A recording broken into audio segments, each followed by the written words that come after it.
Aragua. The Border Patrol said these folks, they gobble up MS-13 people. They go, they're worse than they are. A transnational criminal organization coming into the U.S. mixed in with migrants. Most of the local law enforcement has no knowledge of this gang. What you need to know. Not everyone is coming over here is part of an organized Venezuelan gang, but the people that are, find them and deport them. You have to deport them by the thousands, not by the dozens.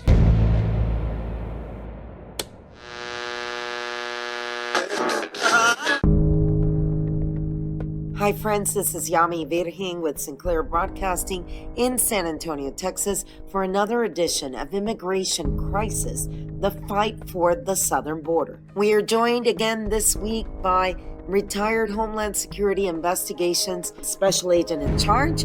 It is Ari Jimenez with us once again. And Ari, you're going to tell us a little bit more this week about who is Tren de Aragua, a transnational criminal organization that is now being seen in different areas of the United States. So Tren de Aragua is because it was a train that was built in an area of Venezuela and they started extorting them, blah, blah, blah. And that's how they got their name, right? So that's the area where they started. The main push of Tren de Aragua is a prison gang out of Venezuela.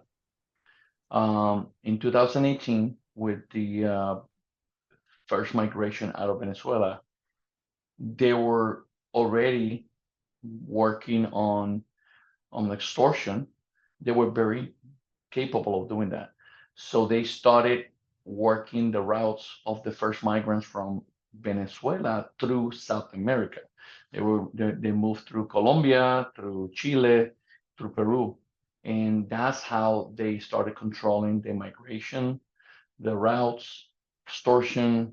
They move into human trafficking, sexual exploitation, and that's how they settle their most of their business. Now, they have a very unique way of doing business that they're very violent. They project that violence a lot, and many times we see other gangs that come into an area and try to work some kind of delineation of an area or some kind of joint type operations. The Tren de Aragua doesn't do that. The Tren de Aragua is going to take over, and they take over by violent means. They're not going to share the territories. They move from 2018 to 2021 very rapidly, very purposely, very violently in South America. Now we saw that they started moving north and started moving, commingle with some of the migrants coming from South America, and commingle with a lot of legitimate migrants from Venezuela. They are looking for asylum into the U.S. They're commingle in those groups to make sure that they can make some kind of settle here in some of our cities and take control of some of the criminal enterprises, with hopes that they can control more of the illegal businesses in some offices.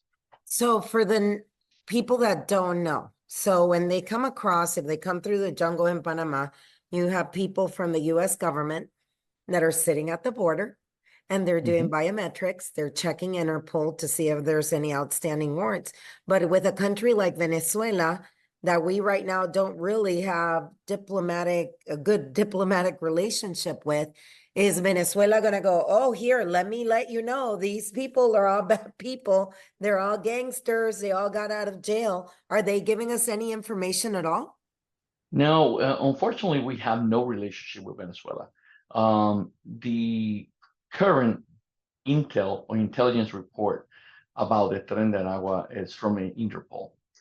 However, if those records have not made it to Interpol, in the U.S., most of the state and locals have no means of identifying behaviors, association, or even tattoos. Now, understanding that the Tren de Aragua learn a lot from other Latin American gangs. Their members are not fully tattooed, like for example, the MS-13 members that was prevalent, in the 90s. That's not happening. This organization, yes, you're gonna find people with tattoos. For example, some of the foot soldiers will have a tattoo over AK-47. Some of the meet lieutenant type management, they might have a full crown, uh, not like the Latin King 3-point crown, but actually a full crown. I when people ask me what to look for, I tell them it's kind of like looking at the King of England type of crown. But in general, they do not use a lot of tattoos. They learn that they will be identified as gang members and they might get a secondary look. Also, even though biometrics are being taken, there's nothing to compare them to. So, just like in the 1990s, we had an incursion of MS-13s and they were new in the neighborhood and nobody gave it a second thought. That's what's happening now with the Tren de Aragua. Most of the local law enforcement has no knowledge of this gang. They have no way to verify them. Like for example, some years back, when we have what we can call a normal pattern of migration, you have groups of 20, 25, 30, 40, 50, even 100. So when you have groups like that, Border Patrol agents, they will conduct the vetting interview, a complete vetting interview. They will have more time to identify probably some tattoos. And also, they were able to talk to the members of the group. It's my experience at the times that I'm working, and also as conversations that I have with some sources of information still inside the Border Patrol, that when you have groups, manageable groups, many of the migrants will tell you when they see somebody that either have a different behavior or it was part of the smuggling venture or they threw away identifiers like ID cards or any other pictures, photos, phones. So they'll tell you, they say, hey, this person did not cross Panama with us. This person did not cross, this person came on board on this area, or this person was with us, but he was the one being the lead until we get to this other location. And we lost that. We lost that because the massive number of migrants showing up at the border is making the requirement that Border Patrol do not have the time to fully vet these individuals. Additionally, because there's so many people showing up, Customs and Border Protection, the Department of Homeland Security, have actually moved a lot of administrative type personnel to the border to help process individuals. Well, the people coming with admin jobs to just try to interview the migrants asking for asylum lack the knowledge, training, and experience to identify somebody that it doesn't have the profile of the typical migrant. And we're missing that. We don't have that. This is the reason why in 2023, for example, you can look at the statistics provided by Department of Homeland Security. There are approximately 38 to 40 known, identified members of the Tren de Aragua that were processed through the U.S.-Mexico border. Now, with that said, we know where the majority of them were coming in was through our side of the border, which was Eagle Pass, Matamoros, they were coming through Texas. Yes. How many of them, or is there still a presence here, even though the numbers have gone down lately because of the Mexican Navy going in, the Semar? How many do you think have stayed? And they have to have gone through San Antonio, right? Yes. So right now, what we have, because there's so little information out there for state and local law enforcement, what we have is identifying the pockets of violence that have come up, like for example, in Cook County in Chicago. They are groups that are very violent, that are taking control of extortion, murder for hire, drug dealing, weapons in that county. And the sheriff in that county has been asking for help because he lacks the tools to fully investigate these individuals. All he can tell us is they're migrants. They came in the last few months. They're from Venezuela, and they immediately make contacts with each other, and this is what the type of crimes they're committing. Now, challenges for staying local, right? We talk about Chicago. Also, is happening in New York. We saw not long ago when NYPD, New York Police Department, officers were trying to intervene with an individual that was picketing and stealing in New York City, and they got assaulted by 5 other individuals. They were all Venezuelans. They were all processed, and they were let go. Only one remained arrested. We heard and we saw how the other 5 disappear into the wind. They use fake names and they move somewhere else. That's an MO. That's a modus operandi. This is the way that these gangs operate. The typical migrant that is coming to the United States looking for the American dream, to work, to give a better benefit, to a better life for their family, they're not going to be directly involved in this type of violent crime. They know they have to keep their record clean. They know they have to work. They know they have to go through the process. So they're going to avoid this type of behavior. The behavior that we're seeing is behavior of people that do not come into the country for the purpose of migration, asylum seekers. It's strictly for exploiting the criminal enterprise. They know that they can make a lot of money in the criminal enterprise in our country. Another example that I can give you recently was in Miami area. In Miami area, there was a retired Venezuelan police officer that was murdered here. The individuals that were caught, is Venezuelan. It is suspected that he is a member of the Tren de Aragua. Why? Because in South America, there have been a lot of murders that have been green light by the members of the organization from jail. And the recordings that I have been able to exchange with some of my sources of information in Chile, in Colombia, and in Peru, they talk in code. And the code is always when they're giving the green light to do something to a police officer, because they do have an open war against law enforcement officers in Venezuela, in Peru, in Colombia, and in Chile. So we saw that in Miami. So as we see, there's not a lot of information out there in the U.S. because state and local law enforcement are limited by their jurisdiction. So it requires the help from federal law enforcement, the Federal Bureau of Investigation, Homeland Security investigations, and ICE enforcement removal operations, the DEA. All these federal law enforcement entities have offices overseas.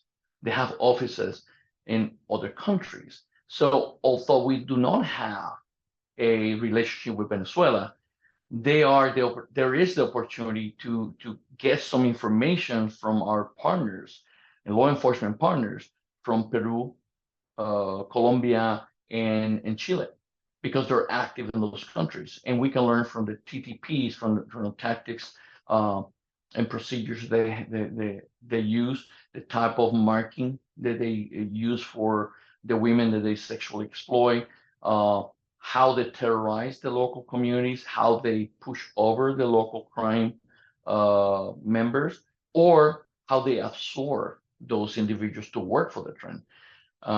We're missing that.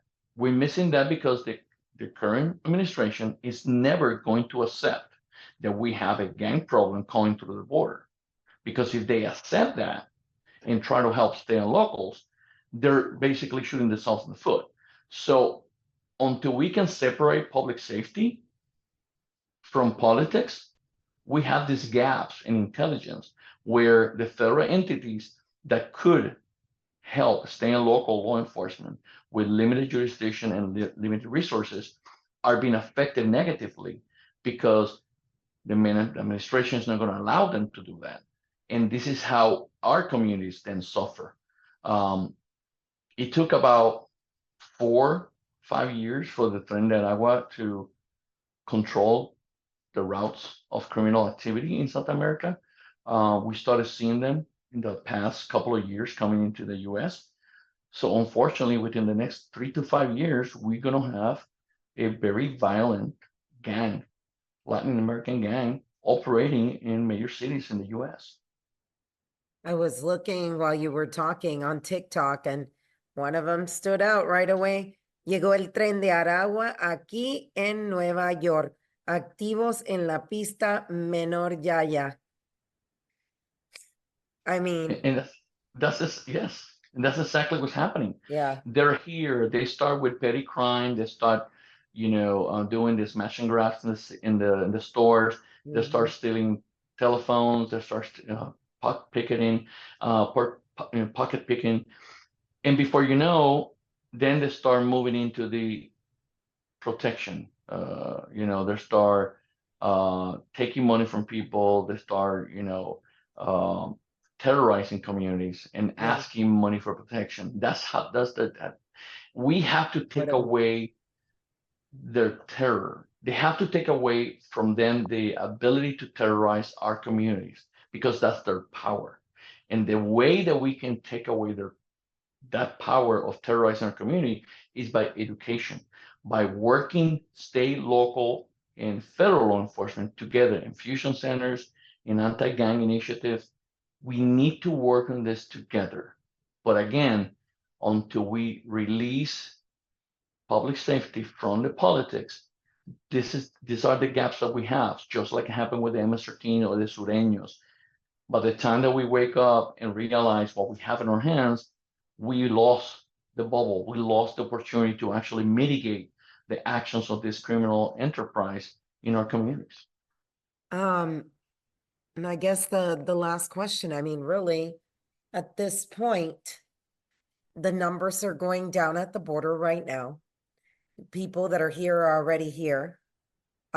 We did the story already on how we're going to have a difficult time finding people and keeping track of them. What really can we do? Is there anything really that we can do? So absolutely, we also can mitigate criminal entities and the criminal enterprises in the cities, in our communities. You make reference to how hard it's going to be for us to find a lot of the individuals that came. We make reference to the Department of Homeland Security Office of Inspector General report, where the sampling of 177,000 records were either incomplete, incorrect, and they're unable to find these individuals. We put a lot of pressure in Texas at the border. CEMAR, or Secretaría de la Marina in Mexico, they put a lot of pressure in Tamaulipas, Nuevo León. So what we have seen is that the numbers are going down in the RGV, in the Rio Grande Valley, but they're moving towards the west. Now the numbers in California are going high. So while the numbers here are declining, the numbers in California and Arizona are still going higher.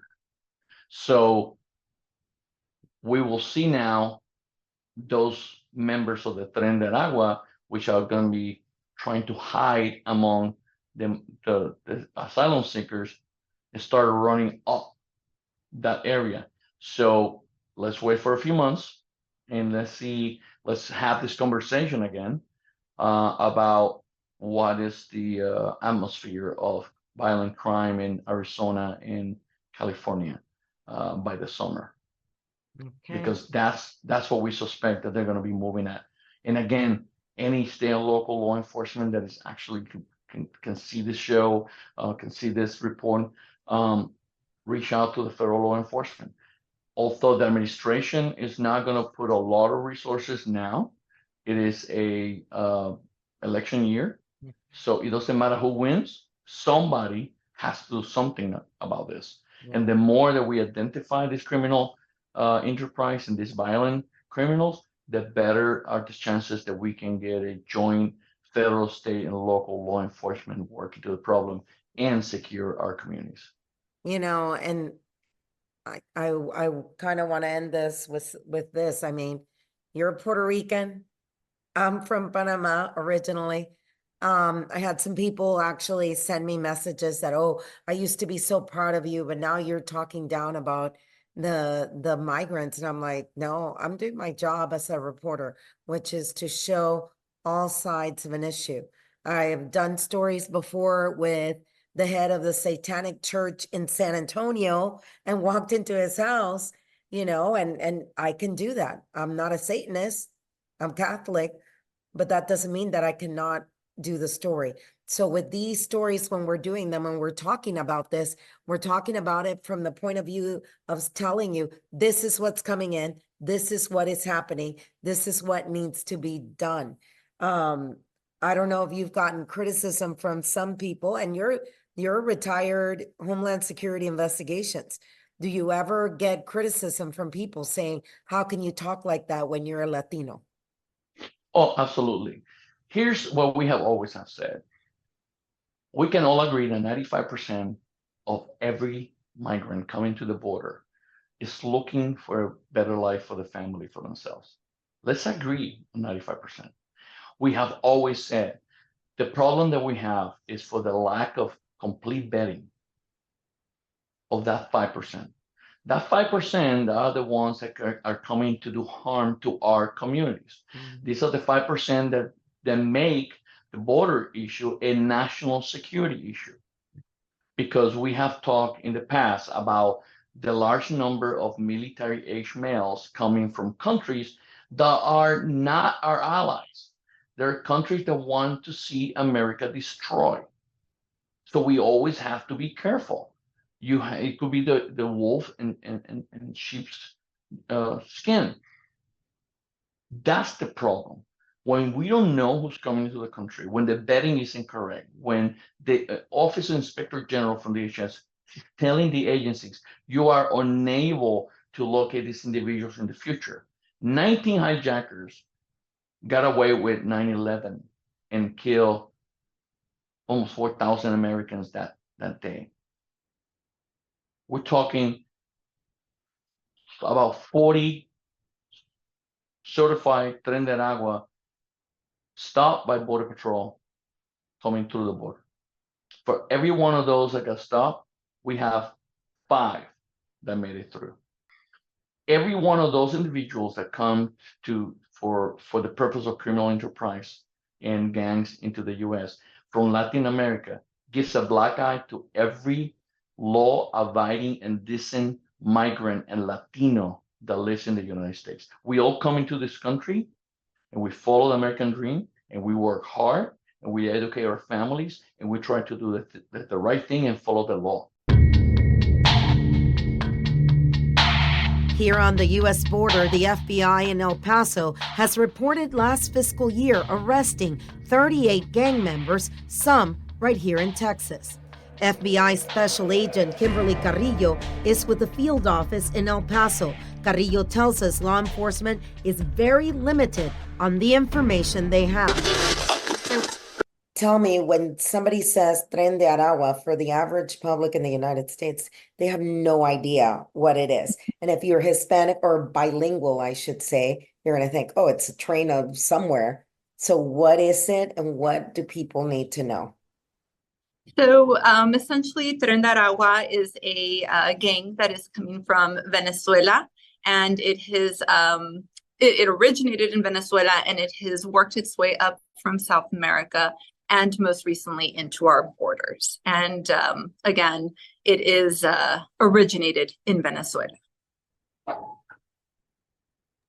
So I know there's been a lot of comments that have been made about the people that are coming in, that, they're coming with drugs, they're gang members, da da da. With that said, there have been reports that there were some of the jails in Venezuela, specifically the one where this gang was at, where there were a lot of things going on and some people were able to get out. What have you seen so far in El Paso? So in El Paso, we have seen quite the influx, much like most of the border cities, have an increase of individuals from all South America, not just specifically Venezuela. And so it is quite difficult to get a grasp of every individual that is coming through. So for us, it is obviously a concern that we do not get to fully in-depth identify all the information associated with these individuals because of the lack of communication between us and the Venezuelan government. So it is a little difficult to vet some of the information that we are provided. How are you identifying them and it's the FBI, so you guys work all over the country. So how are they being identified at the border? So we work very closely with our federal, state, and local partners, specifically Border Patrol at the border, and also our state law enforcement, which is Texas Department of Public Safety. And we coordinate with them on any information or any interviews that they may deem pertinent for us to work closely with them. And I know a lot of individuals are hoping to get indicators of what to look for. But unfortunately, at this time, we do not have very specifics on what to look for. Maybe in the United States, we would perhaps say, look for these particular types of markings or tattoos. But unfortunately, that is not something that we can come out and state we need to be on the lookout for. Yeah. From what I understood, they're a little more clever, not covering themselves with the tattoos and all that. The ones that do have it, I was told that they have the crown, not like Latin King's crown, but like a full crown. Is that correct? I'd have to refer back to the individuals who actually interview them at the ports or at the border, because I have personally not been there, but I'm sure that there are a lot of indicators that we could put across the board. Yeah. So it's usually based on the interviews of the individuals with our fellow law enforcement officers. Needless to say, we're in San Antonio, so we get the bulk of the people that are coming in. Once they are moved out of the border area, they end up here at the Migrant Resource Center. In the last few months, I know that they have been doing operations and they have been finding some of the people. Again, can you tell us what their main, back in Venezuela and Ecuador, what's their main business, quote unquote business? What do they do? What should people be looking for, especially here in this area where we get thousands every week coming in? So we're very limited on the information that we have of what their business is. What I can say is that much like criminal organizations, they're going to link up and do things that are not necessarily legal and take advantage of not just our own communities that we reside in, but also other migrants that they may be coming up the border with. So there are no specifics as to they focus on drugs or focus on kidnappings or extortions, but it is a group that evolves. And so I would say that they would take opportunities, they would take advantage of opportunities that arise for them. Where right now, how many did you guys get there in El Paso? And where else have you seen them already, set up shop? So based on our partners with Border Patrol, it has been identified that 4 individuals based on their interviews have been identified. However, we have gotten quite the influx of all regions, as I mentioned earlier, and the majority of them do not end up staying in El Paso, much like other border towns. They tend to move to larger cities within the United States.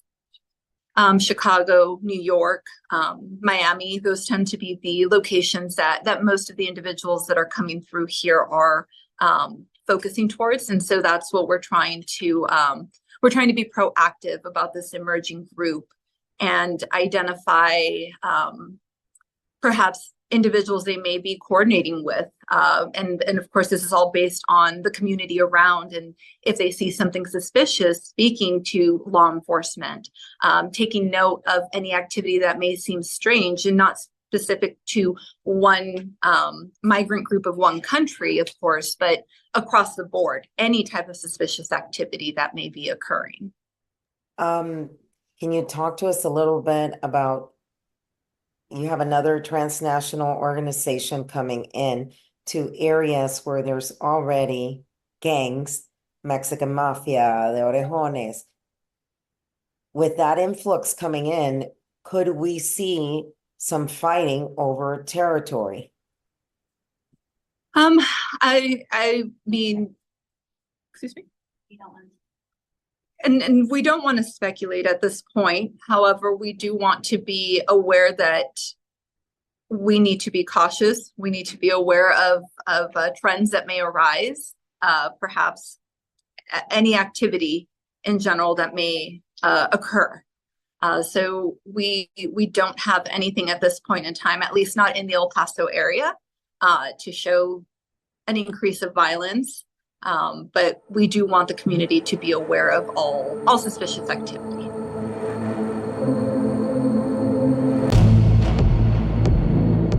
That's it for this week for another edition of Immigration Crisis, the fight for the southern border. I'm Yami Virgen for Sinclair Broadcasting in San Antonio, Texas.